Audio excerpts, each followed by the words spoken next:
1970s produced some of the most boundary-pushing music in history. But beyond the arena rockers and disco kings, a handful of bands were so genuinely strange, so delightfully unclassifiable, that decades later, nobody who saw them can quite explain what they witnessed. These are the 10 weirdest bands 1970s kids can't forget. Number 10. The Residents.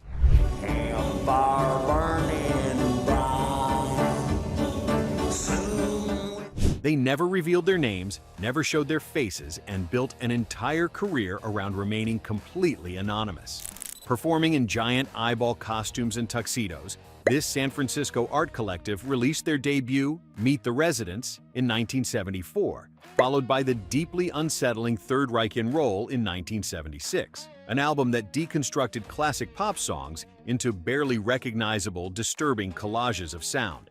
Their label, Ralph Records, was founded for their own music, though it later signed other experimental artists including Tuxedo Moon, Snakefinger, and Chrome. What made them genuinely fascinating was their consistency. Decades into their career, the band has maintained its anonymity as a public fiction, though the musical architect Hardy Fox publicly identified himself before his death in 2018.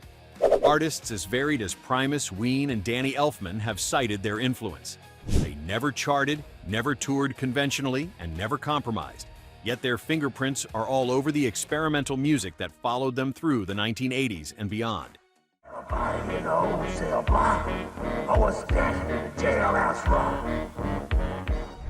Number 9.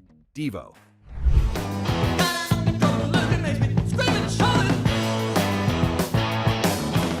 Formed in Akron, Ohio in 1973, they arrived with a genuine philosophical manifesto, the theory that humanity was not evolving but actively de-evolving backward into chaos and conformity.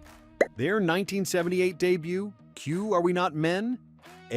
We Are Devo, produced by Brian Eno, turned that theory into something you could actually dance to in a jerky, robotic, deeply unsettling way. The yellow hazmat suits and red plastic energy dome hats they wore on stage were not just costumes, but statements about corporate uniformity and consumer culture. Mainstream audiences got their clearest look in 1980 when Whip It climbed to number 14 on the Billboard Hot 100. But 1970s fans knew the band before the Polish, when their live shows were confrontational performance art as much as music. Mark Mothersbaugh and Gerald Casale built something genuinely new, a template that influenced Talking Heads, Nine Inch Nails, and Radiohead alike. Strange has rarely sounded this precise.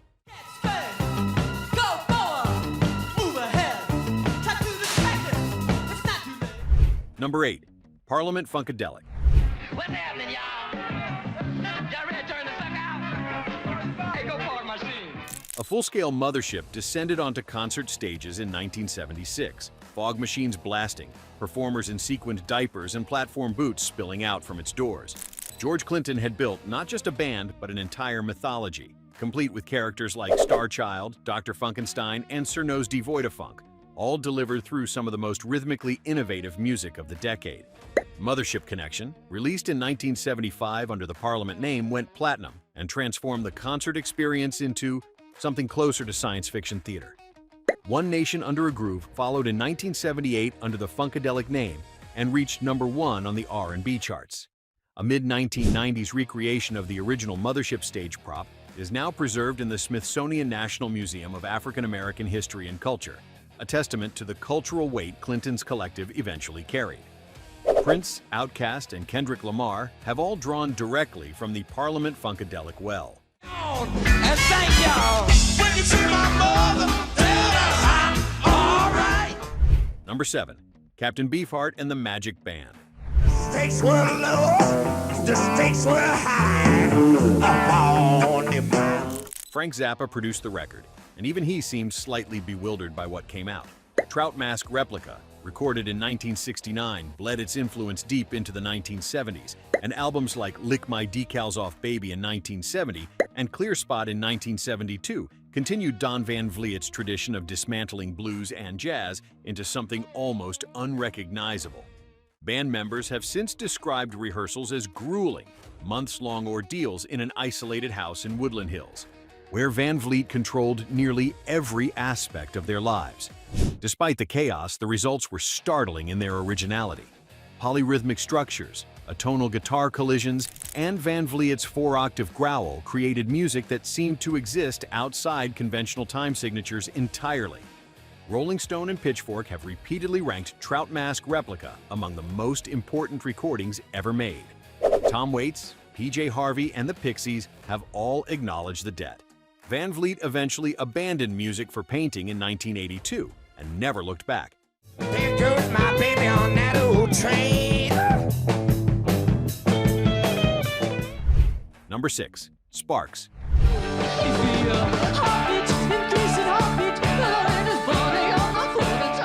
Nobody could agree on where they were from. The deadpan, dramatically mustachioed keyboard player staring blankly into the audience while his brother performed at the microphone. British music journalists assumed they were German. German audiences assumed they were British. They were, confusingly, two brothers from Los Angeles named Ron and Russell Mael, making hyper-literate art pop about topics nobody else was writing about. Kimono My House, released in 1974, hit number 4 on the UK albums chart and produced This Town Ain't Big Enough for Both of Us, which climbed to number 2 in the UK. American audiences mostly missed them, which became a running theme across a career spanning more than 5 decades.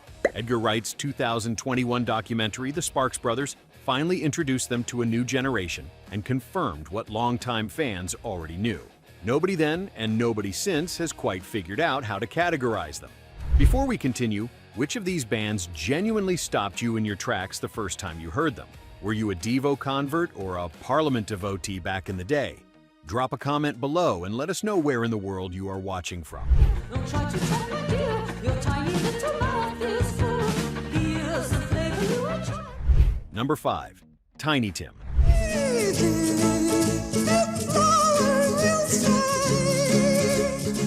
40 million people watched him get married on live television on December 17, 1969, and the strangeness only continued into the decade that followed.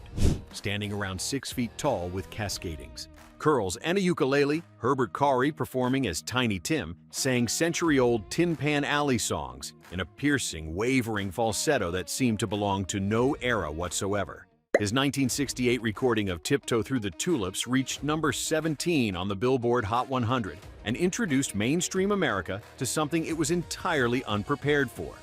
Through the early 1970s, he remained a beloved and genuinely baffling fixture on television variety programs, always impeccably polite, always utterly sincere about music most people found absurd.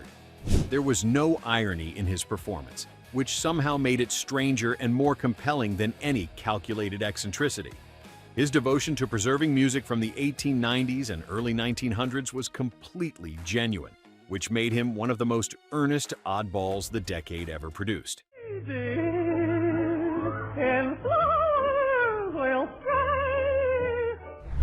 Number 4.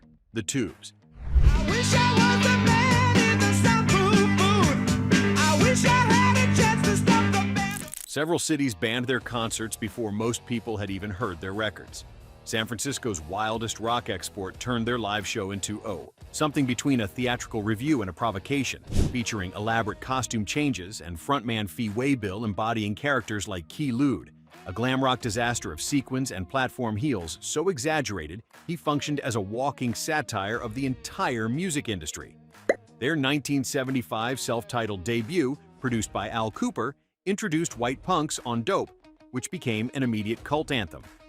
What separated them from simple shock acts was genuine musicianship underneath the spectacle. The band members were technically accomplished, and the chaos on stage was carefully choreographed. They shared stages with the New York Dolls in the mid-1970s, existing in a fascinating space between punk confrontation and theatrical absurdism.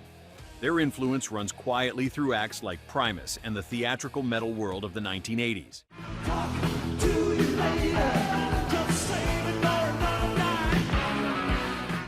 Number 3. Zolar X.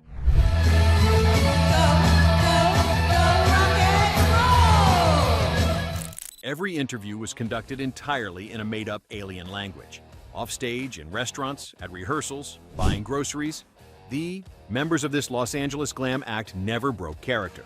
They wore full silver spacesuits and antennae 7 days a week, publicly claimed to be visitors from another planet, and refused to acknowledge any earthly origin. Active on the Sunset Strip from 1973 onward, they opened for the New York Dolls and a very young Van Halen, bewildering audiences who had come to see the headliner. Their total commitment to the alien persona was both their defining quality and their commercial ceiling.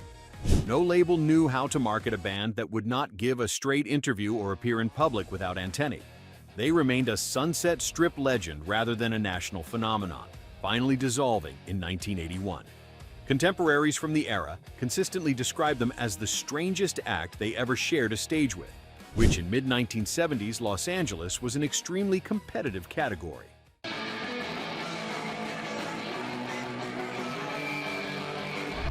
Number 2. The Bonzo Dog Band. Once a month on a Friday there's a man. Paul McCartney produced their biggest hit and chose to do it under a fake name. Gorilla, released in 1967, established a template that carried the band through the early 1970s, mixing Edwardian costumes, taxidermy animals on stage, and Dadaist comedy with genuinely accomplished musicianship rooted in jazz and music hall traditions. I'm the Urban Spaceman, produced by McCartney under the pseudonym Apollo C. Vermouth, reached number 5 in the UK in 1968, and the band appeared in the Beatles' Magical Mystery Tour film that same year, performing Death Cab for Cutie. Neil Innes, the band's principal songwriter, carried the absurdist spirit directly into the 1970s, eventually co-creating The Ruddles with Eric Idle of Monty Python, a Beatles parody so lovingly crafted that George Harrison appeared in it voluntarily. Vivian Stanshall's solo work in the early 1970s continued the band's tradition of surrealist storytelling at its most unhinged. Their influence on British comedy and music is enormous and largely uncredited. Without the Bonzo Dog Band, there is arguably no Monty Python, no Ruddles, and no Spinal Tap. I'm making out. I'm all about. Number 1. The Shaggs. My gal's name is Foot. He always likes to roam. Their paternal grandmother had predicted it through palm reading. Austin Wiggin Jr. of Fremont, New Hampshire, had been told by his mother that his daughters would form a famous band, so he pulled Dorothy, Betty, and Helen Wiggin out of school, bought them instruments they had never played, and pressed 1,000 copies of Philosophy of the World in 1969. The album sat in near total obscurity for a decade, its rhythms disconnected, its melodies colliding gently with themselves, its sincerity absolute and completely unguarded. Frank Zappa allegedly called them better than the Beatles, reportedly on Dr. Demento's radio show. NRBQ championed them through the late 1970s, leading to a reissue in 1980 on Rounder Records that introduced the record to a generation of musicians who recognized something remarkable in its raw, unpolished humanity. Rolling Stone later included it among essential recordings in the history of American music. The Shaggs never wanted fame, never chased it, and somehow found a version of it anyway, through sheer accidental honesty. The short people want what the tall people's got, and the tall people want